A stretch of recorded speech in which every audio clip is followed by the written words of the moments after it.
السلام علیکم بٹ صاحب، آپ کا تعلق کہاں سے ہے؟ جی وعلیکم السلام سر، میرا تعلق جو ہے وہ گرداسپور سے ہے۔ میرے والد صاحب گرداسپور سے تھے، میری والدہ پٹھان کوٹ سے تھیں، مشرقی پنجاب سے۔ اچھا اور میرے والد صاحب جو تھے وہاں پہ تحریک پاکستان کے کارکن تھے۔ ہمارے وہاں پر ہمارا جو محلہ تھا اس کا نام تھا محلہ کشمیریاں۔ تو ہمارے والد صاحب چونکہ سیاسی ذہن کے لوگ تھے اور ان کا تحریک پاکستان کے سے لگاؤ تھا، اور وہ سرگرم کارکن تھے تحریک پاکستان کے۔ انہوں نے پاکستان کی تحریک کے لیے وہاں کام کیا۔ وہاں جو Muslim League, all India Muslim League national guard بنی، اس کے وہ اپنے علاقے کے اپنا سالار تھے۔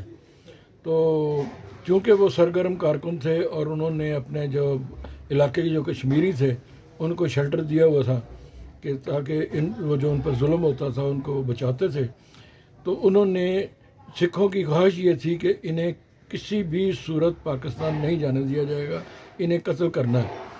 تو اس وقت میں تقریباً 3 سال کے عمر میں تھا، مجھے تو کوئی ہوش نہیں ہے۔ یہ ساری سٹوری جو ہے ہمارے والد صاحب نے ہمیں سنائی اور وہ ہمیں کہا کرتے تھے کہ بیٹا آپ لوگوں کو قدر نہیں ہے پاکستان کی، ہم نے جو پاکستان کے لیے قربانیاں دی ہیں آپ کو کیا معلوم کہ پاکستان کیا ہے؟ اگر ہم انڈیا میں ہوتے تو آج ہم شودروں سے بھی بدتر ہوتے ہیں، ہم ان کے غلام ہوتے ہیں۔ آپ لوگ ان کی آزادی، جو ہم نے آزادی آپ کو دلوائی ہے، آپ کو قدر نہیں ہے۔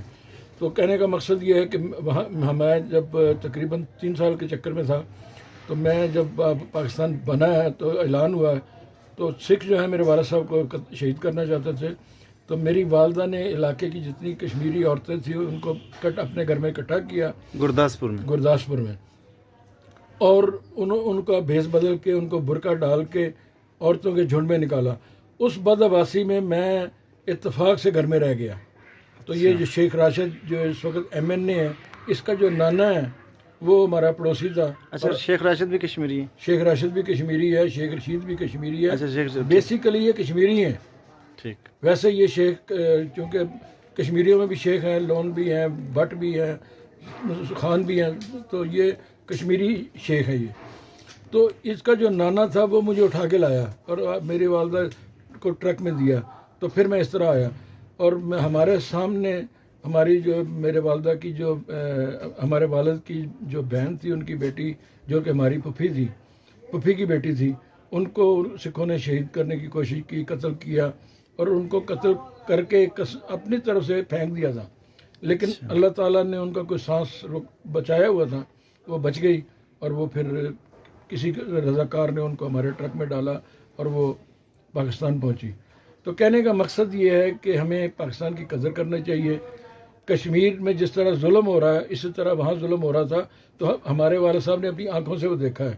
اس لیے میں وہ سینہ بسینہ جو میرے تک پہنچی ہیں باتیں وہ میں آپ تک پہنچا رہا ہوں۔ میں نے تو خود اپنی آنکھوں سے کچھ نہیں دیکھا کیونکہ میں بچہ تھا، مجھے تو ہوش ہی نہیں تھی۔ میں تو اگر میرے ہوش ہوتی تو میں گھر میں نہ رہ جاتا۔ لیکن وہ تو میرے اللہ بھلا کرے شیخ راشد کے نانا کا کہ وہ ہم ان کو تایا کہا کرتے تھے، بڑا پیار تھا۔ یہاں پاکستان آ کے بھی وہ ہمارے ساتھ ہی رہے ہیں، بلکہ راشد کی جو والدہ ہے اس کی پرورش بھی میری والدہ نے کی ہوئی ہے۔ تو ان کے جو ماموں ہیں، جو ماموں سسر ہیں، ان کی بھی پرورش میرے والدہ، مطلب گرداسپور میں بھی لاکھوں ہزاروں کہہ سکتے ہیں کشمیری بے شمار کشمیری تھے جی۔ پورا محلہ جو تھا ایک ہمارا شہید ہوئے ہیں وہاں اس طرح کاٹا گیا کہ جیسے گاجر مولی کی طرح کاٹا گیا۔ بالکل، جموں میں تو بہت شہید ہوئے ہیں، جموں میں 2,37,000 شدہ ہیں۔ جی ہاں، تو بہرحال یہ تو اب ایک ماضی کا حصہ ہے جس سے ہمیں سبق سیکھنا چاہیے کہ یہ ہم جو ہے لاکھوں قربانیاں دے کے ہم نے یہ خطہ حاصل کیا ہے۔ بالکل۔ اور ہمیں پاکستانیوں کو ہمیں چاہیے کہ جو ہم نے ظلم و ستم ادھر دیکھے ہیں اور جو کشمیر میں دیکھتے ہیں، ہمیں ان کے لیے آواز اٹھانی چاہیے کہ جو ان کے ساتھ ظلم و زیادتی ہو رہی ہے، ہم خاموش ہیں، ہم صرف خاموش تماشائی بنے ہوئے ہیں۔ تو کہتے ہیں کہ ہم امرت جسے کہتے ہیں کشمیر کا پانی ہے، کشمیر ہمارا ہے، کشمیر ہمارا ہے۔ خدا حافظ۔ انشاءاللہ، بہت شکریہ، جزاک اللہ۔